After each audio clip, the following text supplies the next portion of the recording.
Welcome to our podcast, Resilient Heroes, where we are dedicated to showcasing the incredible journeys and contributions of women in the field of emergency management. I'm your host, Laura James.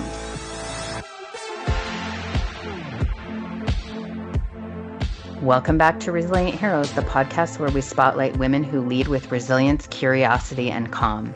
Today's guest sits at a really compelling intersection: high consequence operations, data-driven readiness, and creative training design. She's proof that preparedness isn't just plans on the shelf, it's measurable performance built through practice that feels real enough to pressure test your decisions. Victoria Kluge supports emergency preparedness, planning, training, exercises, and EOC operations with the City of Atlanta's Department of Aviation, helping to strengthen readiness at one of the world's busiest airports. Her work emphasizes preparedness analytics, performance management, and innovative exercise design. Victoria, welcome to Resilient Heroes. We're so happy you're here with us today. Yeah, thank you for having me. Now, if you're a listener, you know that we love to start with origin stories, and you have really built a reputation around a specific idea that preparedness needs to be observable and provable and not just documented. You've written and spoken a lot about decision-making under pressure and how systems can break down long before they fail.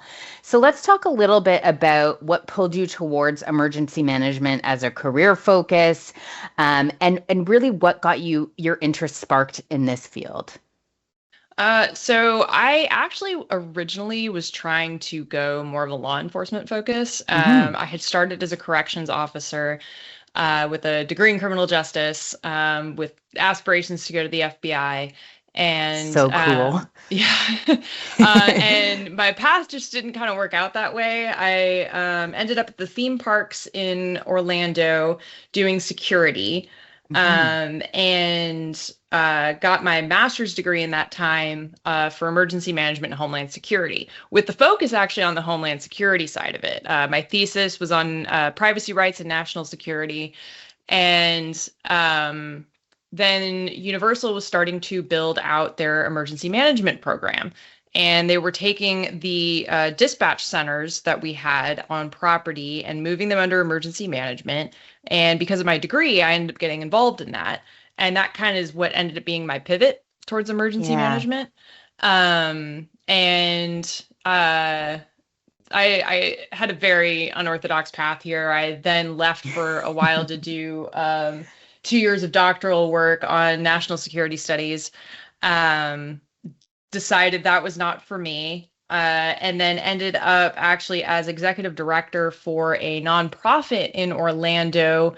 They were a long-term recovery group, rebuilding homes after hurricanes. So that's where I really start getting pulled like heavily into the emergency management space, doing relief trips, chainsaw crews, going out and painting houses and all that deal, and then ended up at the airport doing emergency management full time. Which is where you are now, listeners. Yes. That's where she is right now. So, and you really are known for your emphasis around data management, analytics as, a principal tool. So when did you decide that that would kind of be your niche, moving towards measurement and decision-making environments and a system of readiness versus a response? Like, at what point did you decide that that was really where you fit?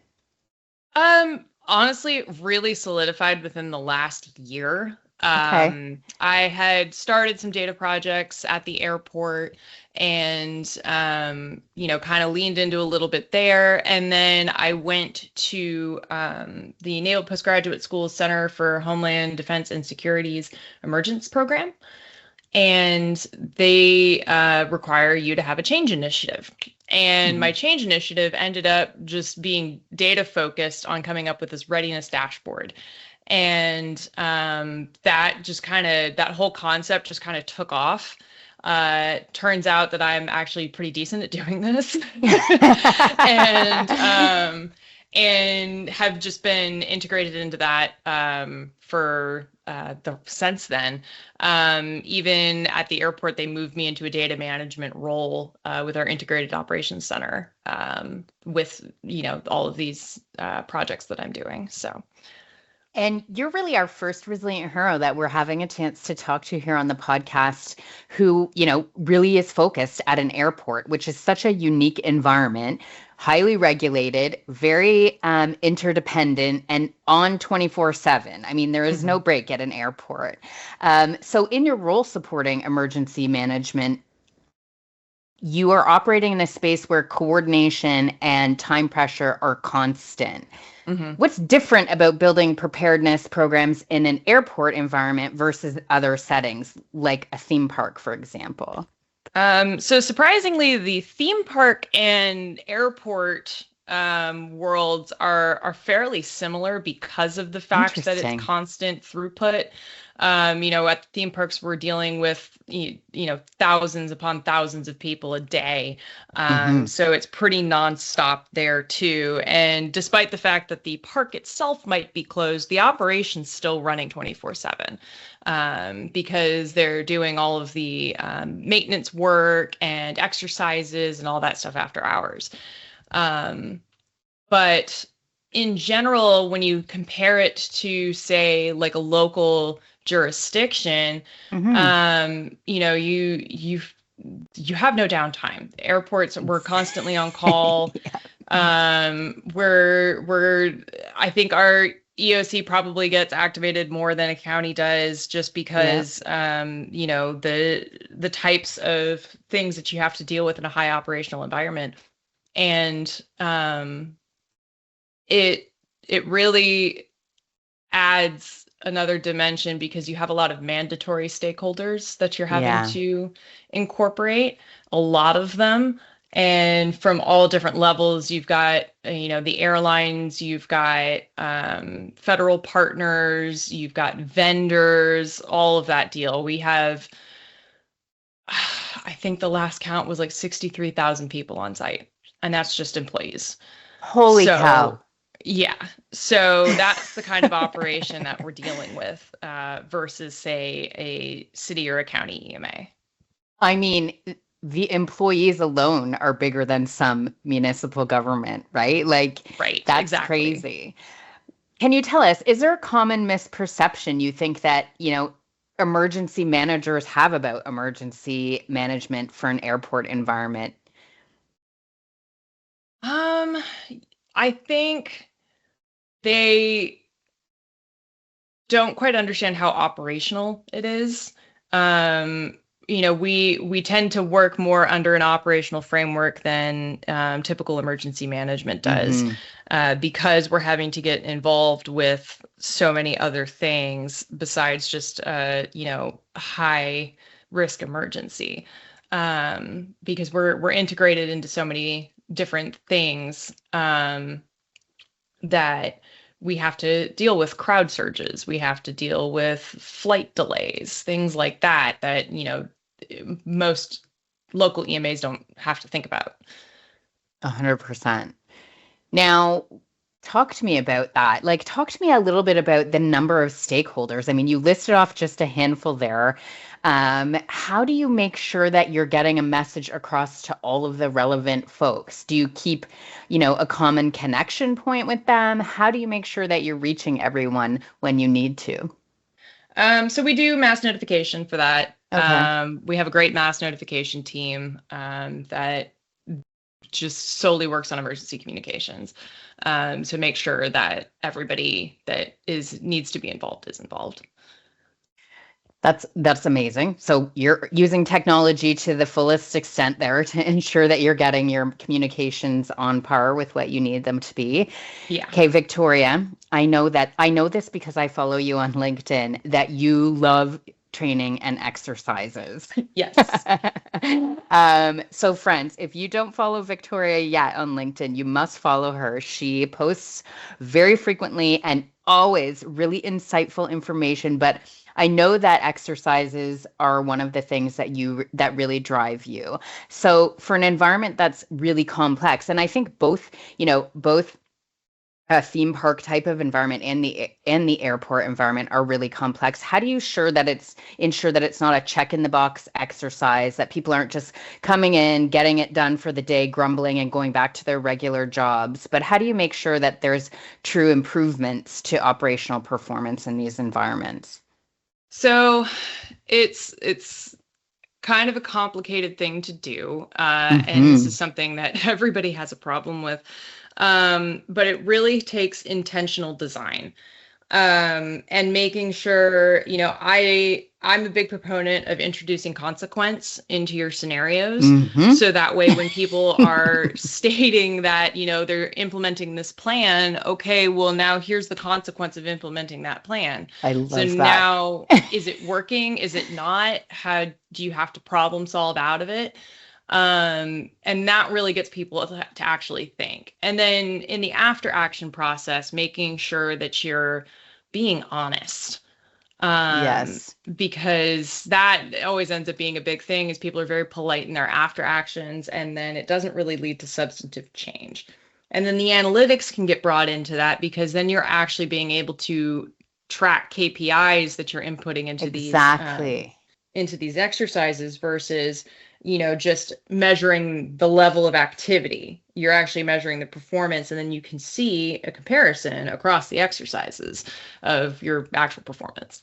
And so I love this idea, but we know that it makes people uncomfortable, right? Like, you really are pushing them outside their comfort level, and, calling accountability into question, which is something that we really need in our industry. But as you've said, oftentimes after action reports are redacted, or, we're more friendly than we should be. But I love that you want to drive forward with change and using analytics to do that.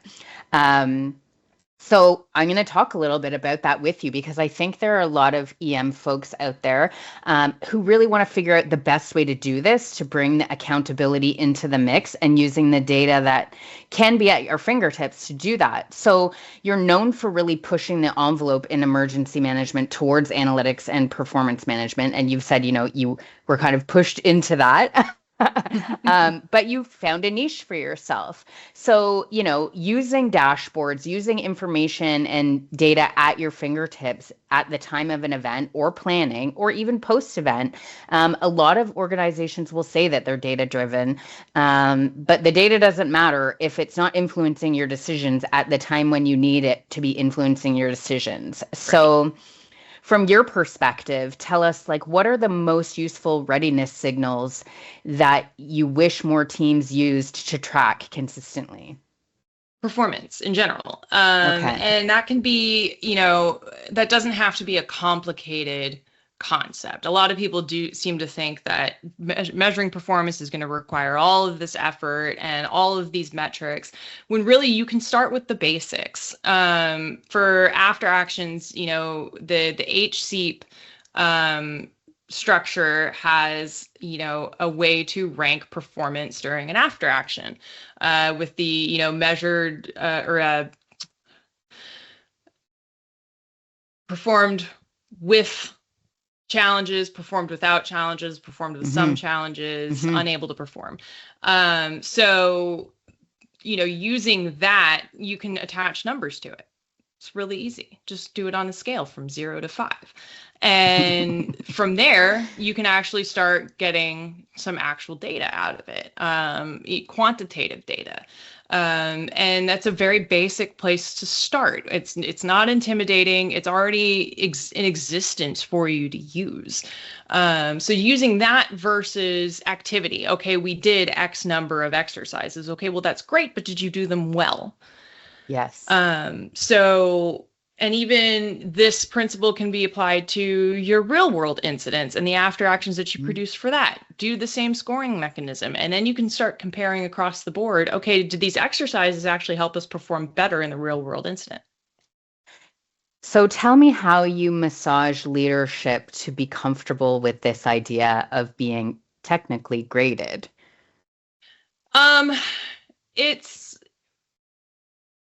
I kind of use the back door on that, where I show because again, we use HSEEP structured after Yep. actions. So that grading is technically already there.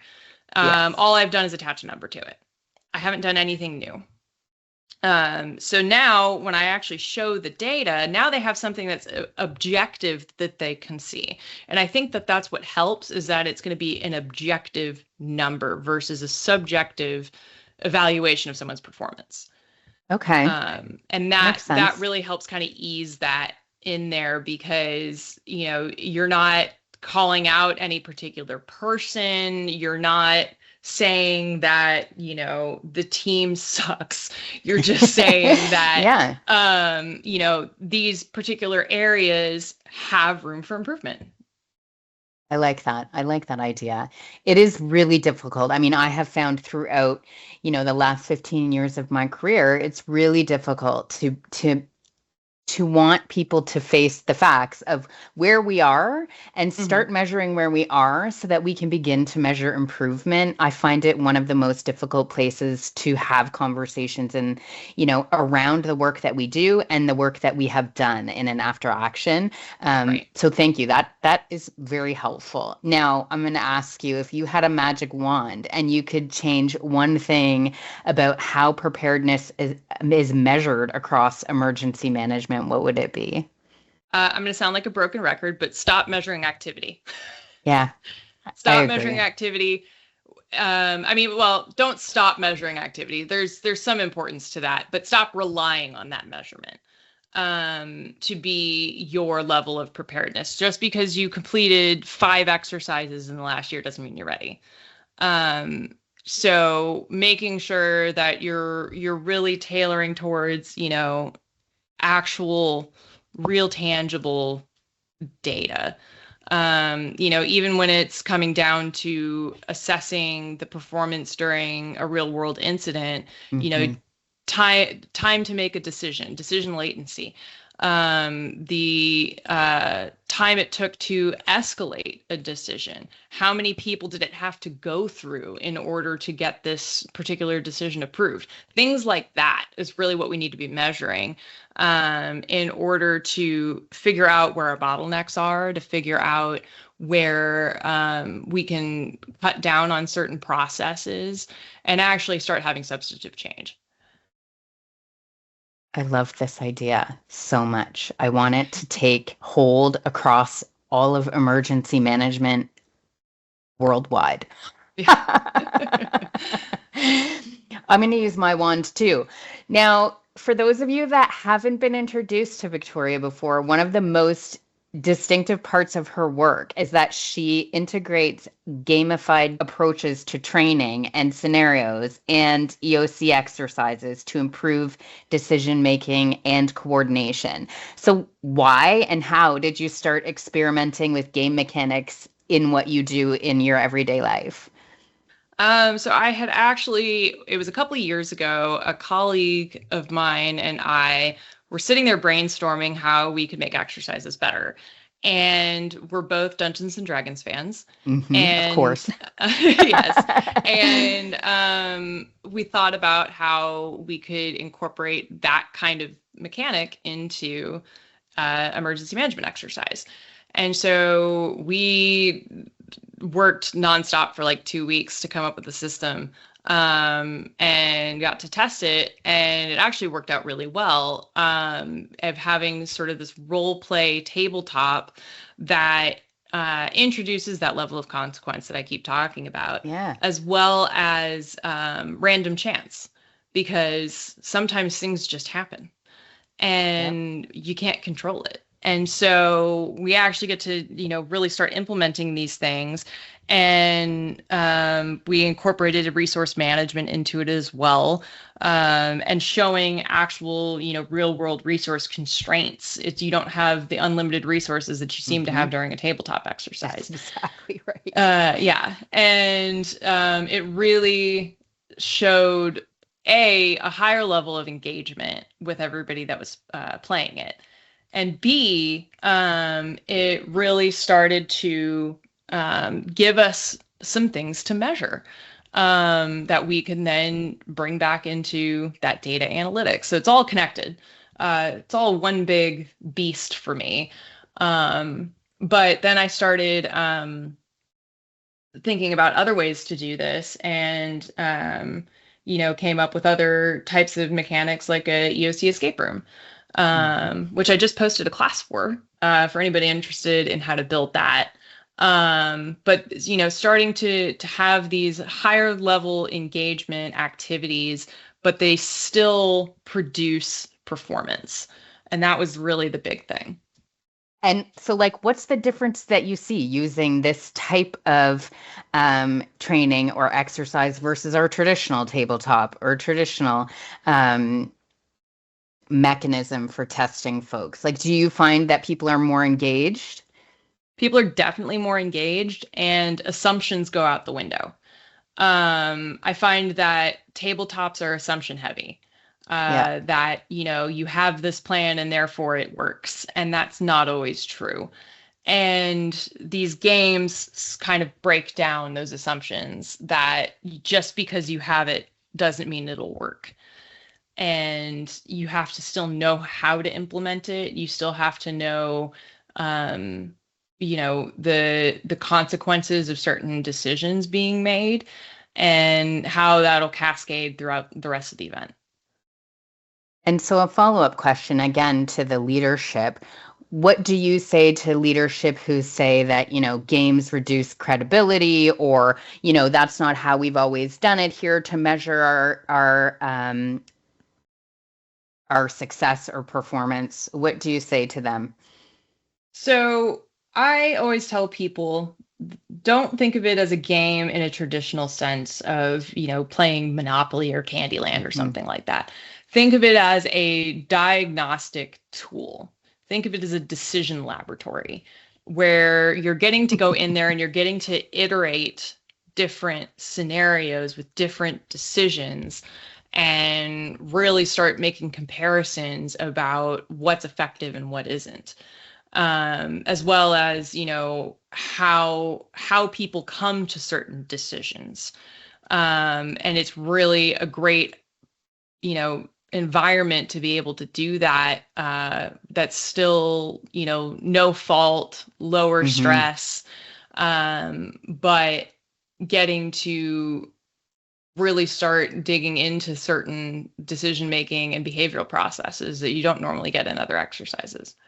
Which really you've done. So in your after action conversations, you ask not just what decisions were made, but you dig in a little bit deeper to say, what conditions would make better decisions impossible, what conditions would make better decisions easier. I mean, you're really driving down to 2 levels deeper than what we've traditionally done. Right. So what are the most common conditions that sabotage decisions during incidents or complex activations, in your opinion?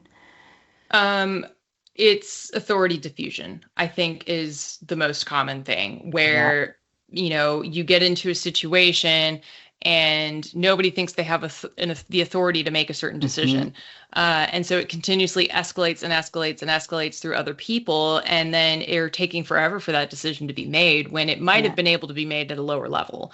And either just nobody was comfortable with that, or nobody realized they could do that.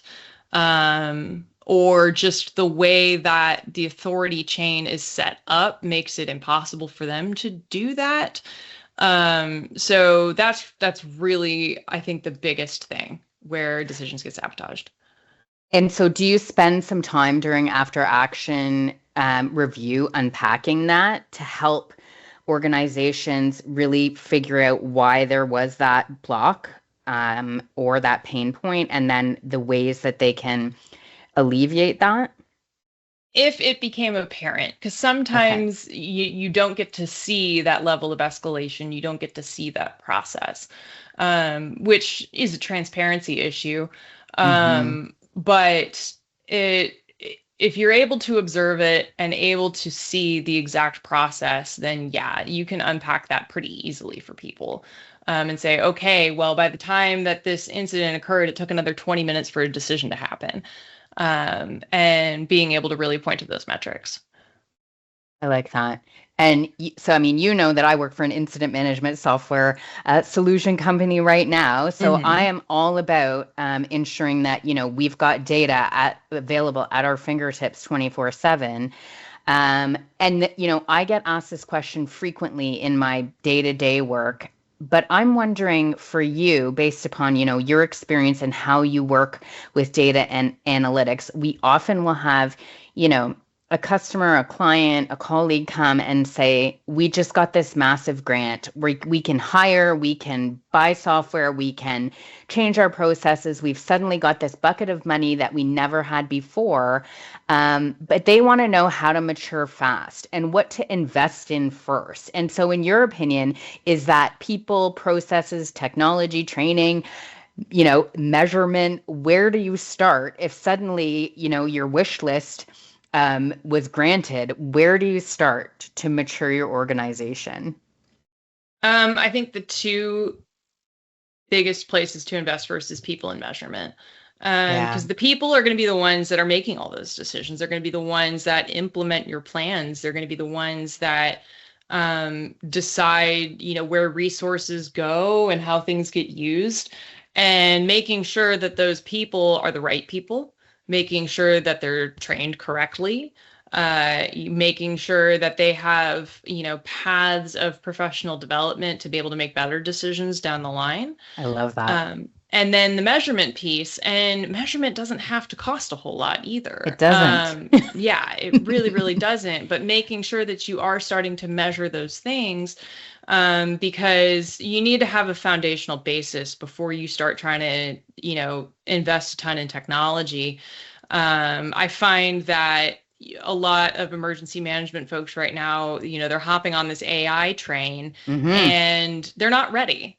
They don't have the data maturity, they don't have the technological maturity to adopt certain AI platforms that, are going to end up being kind of useless to them because they don't have the foundations to really implement it properly.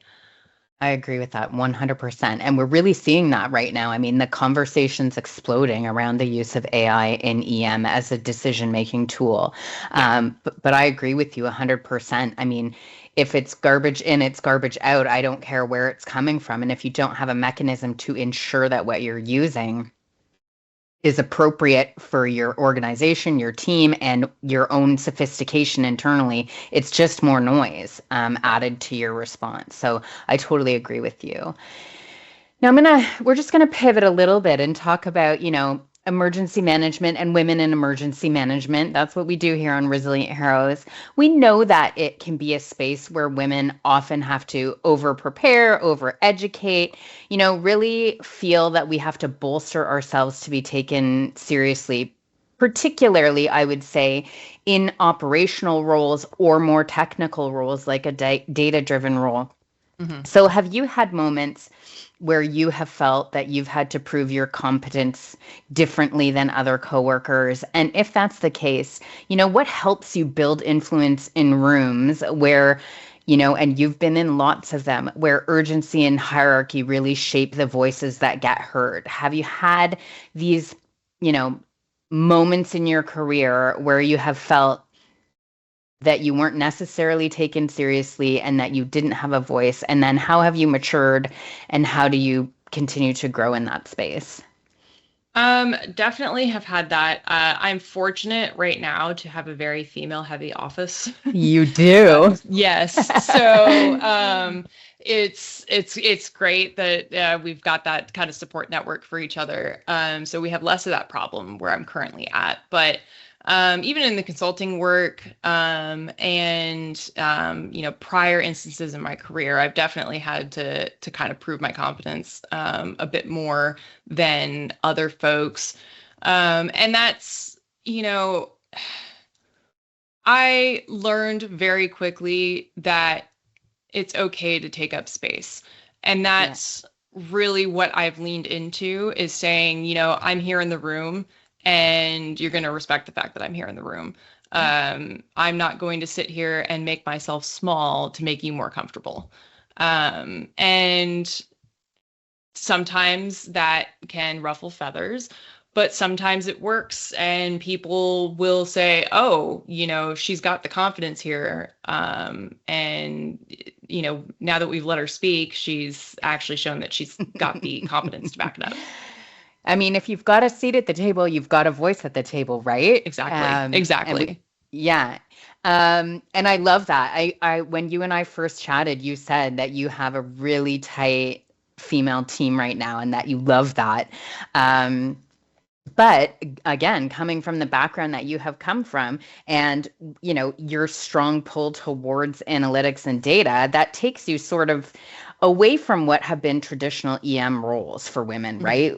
There's a lot of social services, there's a lot of emergency social services, there's a lot of community engagement that we do in education. And it is less common to see folks like yourself and myself who are very much driven by the data on the back end and want to help people figure out how to do that. So what do you think that we can do in EM to support women who are advancing, whether they're in decision-making roles, whether they would like to move into leadership roles, or if there are women who are listening to you on this podcast today thinking, wow, that's some cool stuff that Victoria is doing. How do I feel more confident to get engaged in that way? Just refuse to be pigeonholed, because people will try and do it where they 100%. pigeonhole you into one specific niche, and that might be the correct area for you, might not be. That's not for other people to decide. You get to decide your own niche and where you want to be. So knowing and taking comfort in your own competence, I tell people being confident in your intelligence does not necessarily make you arrogant. No. As long as you're not putting other people down in the process. Exactly. And I find that that's something that happens, both dealing with men and sometimes other women, is, putting other people down to try and lift yourself up. And that's the exact opposite of what we should be doing. So as long as you carry yourself in that way of the, yes, I know that I'm smart, I know that I can do this, but I'm going to bring other people with me to make this happen. I think that goes a long way. And we haven't had a chance to talk about mentorship, you and I, but tell me, have you had strong mentors throughout your career and when you were growing up? Yes, I have. I've had a few teachers that I still keep in contact with that were great mentors. My mentor during my executive director position was fantastic. He gave so much great advice, and because he, had decades of experience and was really apt to help me grow into that leadership position, while also learning different aspects of kind of the more social ramifications of disasters. So I definitely had some great mentors. I love that. And do you take time to mentor women when they ask you if they need you, if they want you to help them? Are you open to that? Oh, absolutely. And I have people reach out to me all the time saying, hey, I'm trying to break into the field. Do you have any advice? And I will gladly give advice to anybody. I love an audience. And again, I like being able to bring other people up with me with the things that I'm doing. So even, some light mentoring with some of our folks at work, and just getting them into a position where they can start growing as well. So listeners, you heard that here. You are 100% granted the ability to reach out to Victoria on LinkedIn and make that connection. Yes, absolutely. So in addition to a full-time job, you're also a consultant. You're also a game creator. Yep. You do lots of things, as most resilient heroes do, wear many hats. So you blend operational reality with creative design, which is super cool, to strengthen learning and preparedness. So what does creativity give you that, traditional EM work doesn't give you? And if you've had an intense stretch with, an activation or lots of complex problems, how do you reset yourself? Like, what does Victoria do to come back to herself? So for the first part of that, with the creativity, that is, like being able to come up with new innovative things. And traditional emergency management, largely has not been particularly receptive to that. No, in 100 so years. yeah, so it's a lot of old heads that Yep. that say we've done it this way, and it's always we clearly haven't failed, so we're going to keep doing it this way. And the being able to have more of a creative outlet lets me come up with those solutions that people are searching for, but they don't know how to form. And especially with the gamification, it's becoming such like an emerging field within emergency management now, which is really exciting to see. Getting to also have creative outlets with other people that are emergency managers that kind of think in that same vein, and being able to collaborate with them and come up with these ideas has been really great. And then as far as resetting, I'm a big proponent of sleep. I love sleep.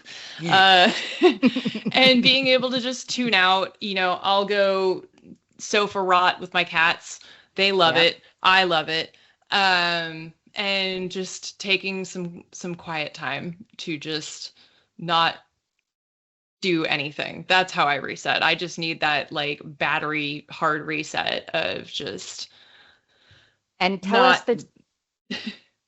the truth here, because I mean, you really have gone from one to another, kind of multiple different aspects of your career where you have worked for places that are on 24/7, very different than, traditional municipal, county, state level emergency management, because your phone really could ring at any moment. Yeah.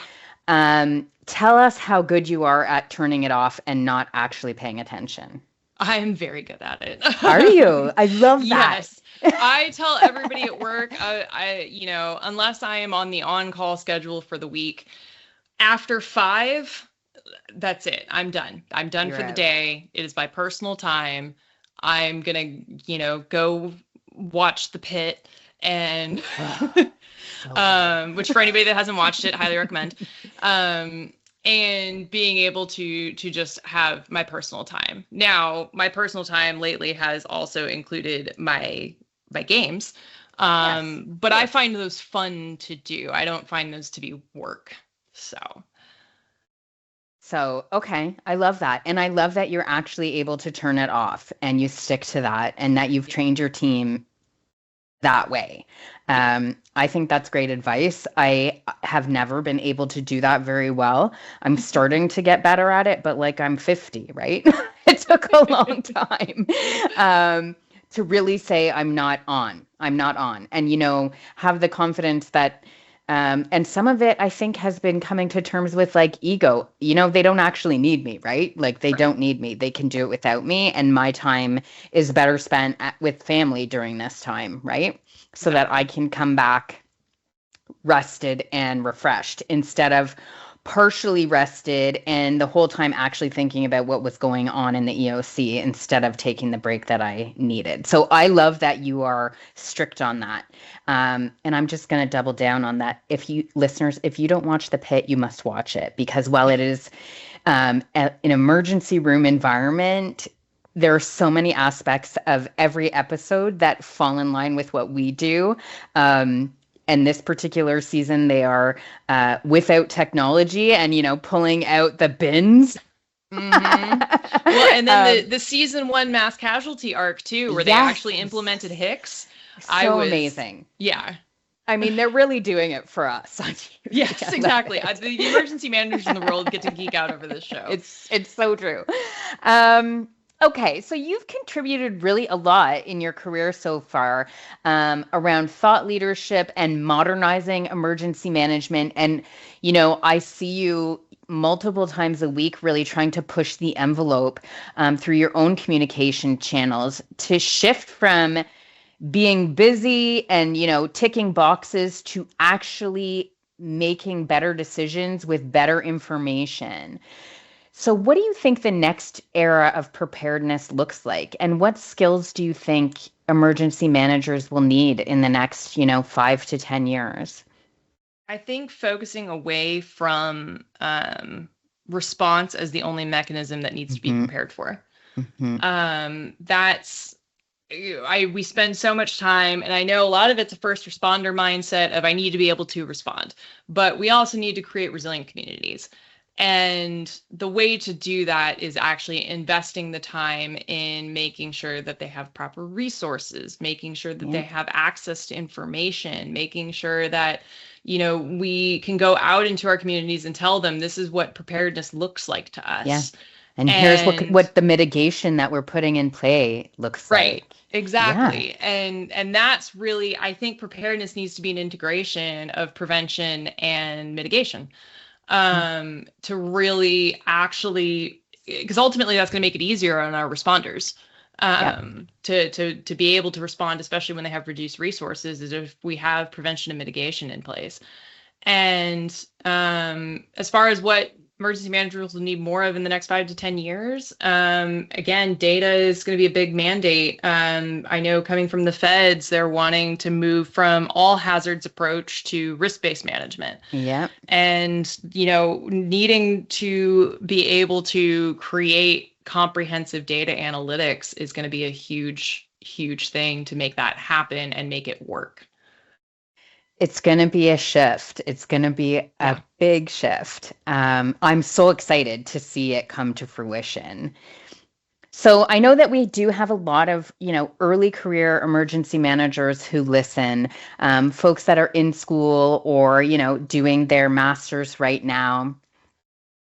For those that want to help start the conversation or continue to push the conversation around modernizing our traditional approaches, what's one thing that you think, could really accelerate faster growth? Being able to adapt skills that aren't traditionally emergency management.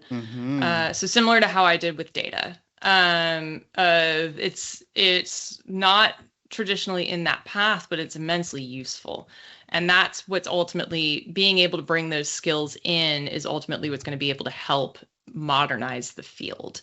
So even if it's, whether it's data analytics or whether it's, change management or other sorts of maybe business related skills, things like that, especially STEM, being able to incorporate those in there is really what's going to be helpful. Okay. If you could go back and tell your younger self one thing at the start of your career, what would it be? Don't get the criminal justice degree. I wish I had pivoted to emergency management and homeland security earlier in my career. Just because, it's, I feel like it's hard to really put a finger on the exact reason why, but I feel like I just would have gotten more out of that time span had I stuck with or adopted that mindset a lot earlier. It'll be interesting when we come back and, a decade from now and revisit this conversation, if you feel like that's the same answer, because, many of the resilient heroes that join us on the podcast all came through sort of different channels, multiple starts, lots of different challenges. And then in the end, those are the things that make us who we are. Right. So I'm going to ask you again in a decade. Okay. I like to close with a lightning round. 5 questions. I haven't told you what they are in advance. So you're going to give me, one word or one sentence answer that really fits. And it helps us get to know you a little bit more. Right. Are you ready? Yes. Okay. So one skill that every emergency manager should have that isn't in a job description. Oh, one skill, analytics. I'm going to be a broken record about it. Analytics. Yep. We all have to go through basic statistics class, but really lean into it. Really learn it. Yeah. Really understand why it's important. Yes. Okay, one tool or habit that you rely on to stay organized under pressure. My Outlook calendar. I know everybody hates Outlook, but being able to just like visualize my schedule for the day is so helpful. I'm going to share mine because, I don't share a lot about myself on Resilient Heroes, but I'm going to tell you something that ages me, but also I think is hilarious. I cannot live without Post-its. Like I have them everywhere. I have them in my purse. I do have those everywhere too. In my car. If I'm in an operations center, somebody better find me a Post-it pad because that's how I stay organized. I just have to, even if it's just write a single word, that thing will cue me in an hour when I have time to think about that word that I wrote on a Post-it. And so for that reason alone, I can't give up pen and papers for the Post-it. My office, I have like what looks like a conspiracy wall behind me because of all the papers and Post-its that are thrown up there. All it needs is the red string. Yep. Yeah. I love that. Okay, tell me, Victoria, what do you need to have, food or drink, you must have during a long activation? Celsius energy drinks. Oh my God. Yeah. I have to. I need caffeine. Our IT guy, he always goes and does a gas station run and buys me like 2 or 3 Celsius. I love that. I love when coworkers and colleagues know exactly what you need in the moment that you need it. Yep. One of our other Resilient Heroes, they often don't work together, but they are both EMs that end up in operation centers concurrently, and they Uber each other snacks. Like, I love that so much. Nice. Okay, the best training you've ever taken or the most valuable lesson you've learned? Doing the CHDS emergence program. That was a game changer for my entire career. Really, once I did that program, that having that attached to you in the emergency management world and the Homeland Security world is huge. My career blew up as soon as I graduated from that program. Great recommendation. Thank you for that. What's a hill that you would die on in preparedness and readiness work? Activity does not mean preparedness. I love it. Yeah. A tick in the box doesn't mean you did it, Exactly. Yeah, I 100% agree with you. And the more that we can push that conversation forward and move away from the traditional, we did this thing annually and that's all we had to do. I love that. What's one word to describe the future of women in emergency management? Bright. Bright. Our future is bright. I love it. Yep. Nobody has said that yet.